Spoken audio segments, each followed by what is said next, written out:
What's up, y'all? It's QB1.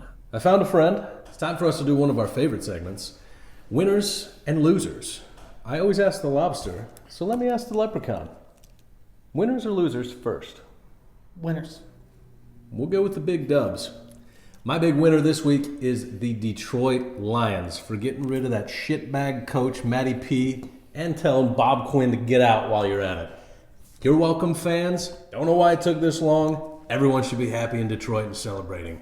Yeah, I've got a few friends that are Detroit fans, and they're pretty happy about this choice. I definitely thought I would see more from Patricia, but then again, we've seen enough failures from the Belichick tree. We should know it's Belichick, it's Belichick, it's Belichick.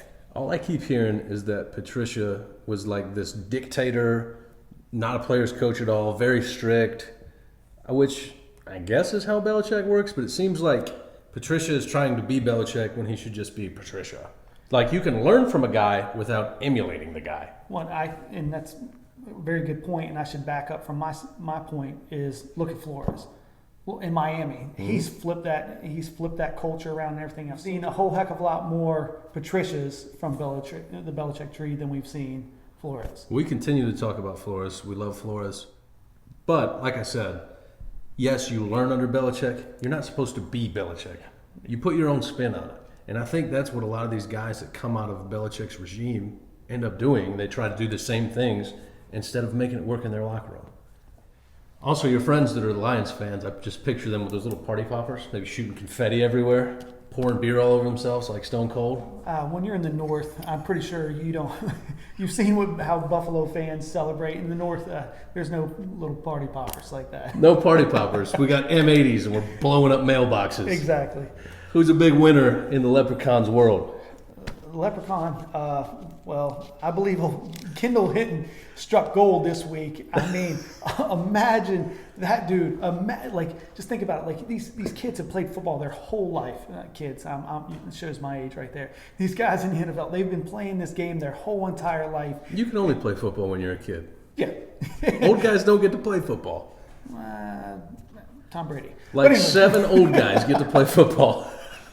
But this guy, I mean, he's literally selling, he's in sales a month ago. Then he's on a practice squad, and then they say, hey, dude, you're getting a call up. It's like, sweet, I'm catching passes from Locke. No, actually, you are Locke. What? No practice reps, no nothing. Throw him to the Wolves, too. A legitimate team, the Saints. And the dude goes out there, and, I mean. He tried. Hey, I know you were seeing if people wanted to upgrade to the homeowners insurance also last week. Also, you got to play against an NFL defense, and you're the quarterback, so good luck, buddy. Wasn't a Disney ending. I mean, it sure as heck was a pretty sweet story for the guy, I imagine. The guy completed a pass in an NFL game, something most people will never, ever get to do. That's true. He was, from what I understand, a very good high school quarterback converted to wide receiver. So at least he had some experience. It's not like he was just like, well, I've never taken a snap before. We're running Wildcat all game. 1 for 9, 13 yards. My winner. Completed a pass for a touchdown. Completed a pass for a first down. Must have felt like a touchdown. Probably did. I'd be excited.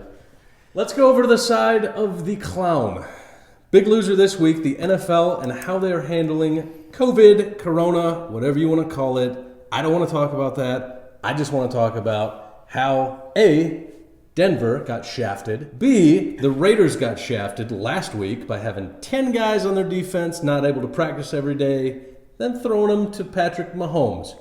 But guess what? Baltimore's got a couple guys. We're going to move the game 4 times. This is a joke, it's a circus, and I'm tired of seeing this crap. Y'all get a handle on it, make the rules the same for everyone. I agree with everything that you're saying. It's a joke. They're chasing a ghost. The NFL's Sam Darnold out there just chasing ghosts. They don't know what the heck's going on. I don't know if I have an answer for you, but it can't be this, because this is a shit show. There's no rhyme or reason to anything that's going on right now, and I was supposed to have a Thanksgiving game, so I'm mad. I had a Thanksgiving game, and it was amazing. You're in first place. My loser for this week, the NFL. Get it together, especially when you're affecting my viewership. You're making me mad. Galoob's going to come after you. Leprechaun's loser of the week is going to go to, and I'm sorry, this is not because I'm taking his spot. He's sitting in the guy's seat. He's calling his team losers.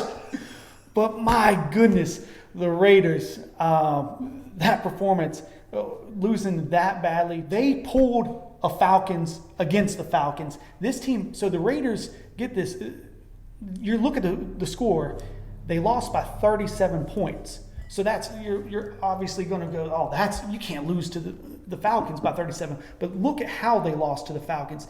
They were driving, they were in the Falcon side of the field, getting ready to make it a one-possession game with 11 minutes left in the game. And then they go and lose by 37. They go and lose by 37 when you're getting ready to make it a one-possession game. After a pick six. All downhill from there. They had 5 total turnovers. Just turned into a mess. This game should have never been close. The Raiders should have won this game. Turned into a whirlwind down a toilet. Last year, week 12, they got blown out by the Jets, and then they proceeded to win one game the rest of the season. So I'm going to take the Raiders probably next week.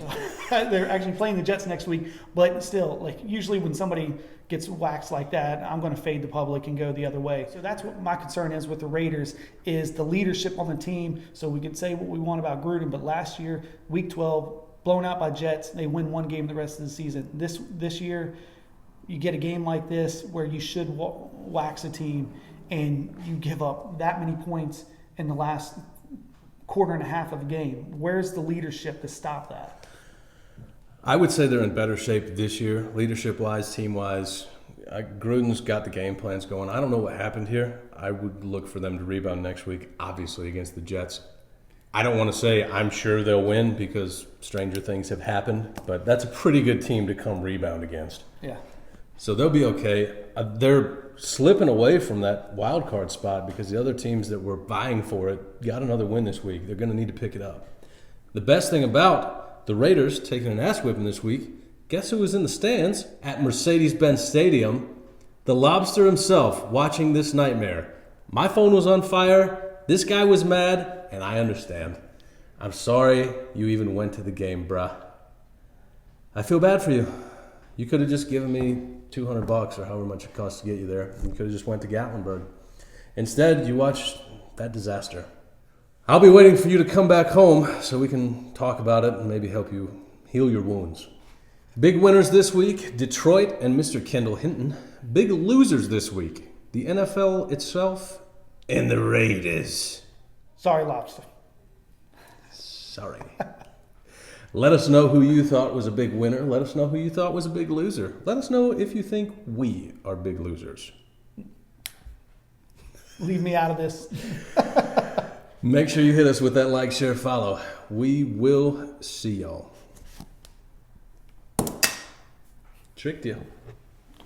Yeah, I'ma drink till I throw up, and you know, my mind is stuck, I'm puffing, you know, I just don't give a fuck, here we go, yeah.